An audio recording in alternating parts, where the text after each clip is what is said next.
So gusto mong malaman kung yung pre-existing condition mo is covered ng Medicard or ng isang health card plan. So sabi ni Maria, yung thick endometrium ba is considered as pre-existing. So ganito kasi yung pre-existing condition. So let's say na-admit ka, ang pre-existing condition kasi meron tinatawag na known at unknown. So yung known, alam mo na ito na yung pre-existing mo, probably you're taking meds already, maintenance meds. So most likely pre-existing talaga yan or for sure pre-existing yan. And then, merong mga unknown. Ito yung mga possible na meron na, existing na sa katawan mo, pero hindi mo alam. Maybe wala ka pang nararamdaman, pero possible existing. Like for example, kidney stones. Yung kidney stones, let's say today hindi mo nararamdaman, and then next month, for example, na-confine ka because of the kidney stones, it doesn't develop in 1 month yung kidney stone. So hindi porke hindi nararamdaman yung sakit or sa katawan wala tayong nararamdaman, wala na tayong pre-existing. That's why nga as early as possible, we get a health plan, health insurance, or in this case, health card sa Medicard.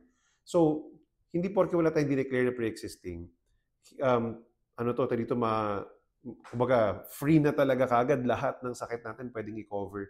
Lalo na sa health card kasi ang taas ng risk sa insurance companies, health card company, na magbayad kung lahat na lang tatanggapin.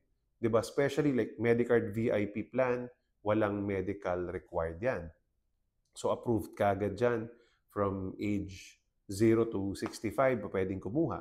'Di ba? So again, so yung thick endometrium, case naman, ang hospitalization mo is related to this pre-existing or to this condition that we have.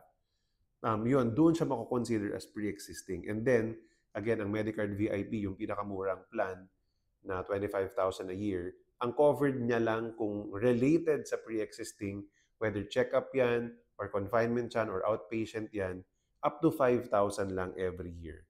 Now, kung yung magiging sakit mo, let's say stroke, for example, malayo dun sa thick endometrium, then mako-covered yun 100%.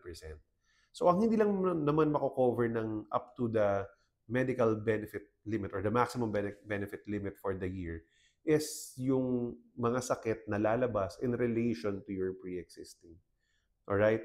Pero kung malayo from your pre-existing, ayan, pasok yan sa MBL. So for example, kung diabetic ang patient, maraming complications na pwedeng lumabas from diabetes.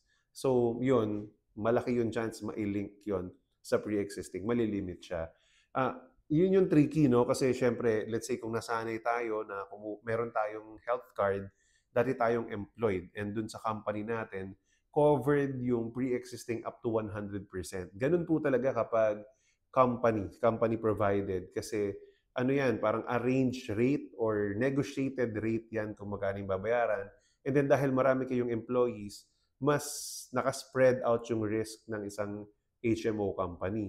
Unlike pag 1:1 as individual lang, hindi na i-spread yung risk eh. So malaki yung chance na kukuha ka talaga dahil may sakit ka. So alam mo yung pagkuha ng HMO tsaka health card, lalo na sa individual plan, hindi siya para sa may sakit. Para siya sa healthy na just in case may mangyari now or in the future. Hindi pwedeng gusto mo, this year gagamitin mo kagad dahil may sakit ka na.